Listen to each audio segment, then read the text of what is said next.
பெரியார் அவர்கள் கிட்ட இருந்த அந்த செல்வாக்கையும் அந்த பதவிகளையும் அந்த பவரையும் வச்சுக்கிட்டு அவர் என்ன சொன்னார் தெரியுமா? இவ்வளவு செல்வாக்கு, இவ்வளவு பதவிகள், இவ்வளவு பவர் இருந்தோம், நான் ஒரு 5 பைசா காசு சம்பாதிச்சிருப்பேனா? எனக்கோ இல்லை என் குடும்பத்துக்கோ பட்டங்கள் வேணும், பதவி வேணும்னு ஏதாவது கேட்டிருப்பேனா? இல்லை ஏதாவது லாபம் பார்த்துருப்பேனா? இல்லை எதுக்காவது ஆசைப்பட்டிருப்பேனா? ஆனா அவர் பேரை சொல்லிக்கிட்டு,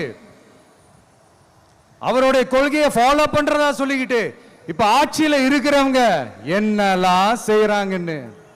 அதனாலதான் சொல்றோம், பெரியார் பேரை சொல்லிக்கிட்டு தயவு செஞ்சு கொள்ளையடிக்காதீங்கயா, தயவு செஞ்சு கொள்ளையடிக்காதீங்க. அவரு பேரை சொல்லிக்கிட்டு பெரியார் பேரை சொல்லி கொள்ளையடிக்கிற இவங்க தான் நம்மளுடைய அரசியல் எதிரி.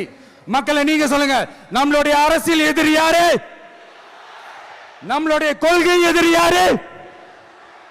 ரிப்பீட், நம்மளுடைய அரசியல் எதிரி யாரு?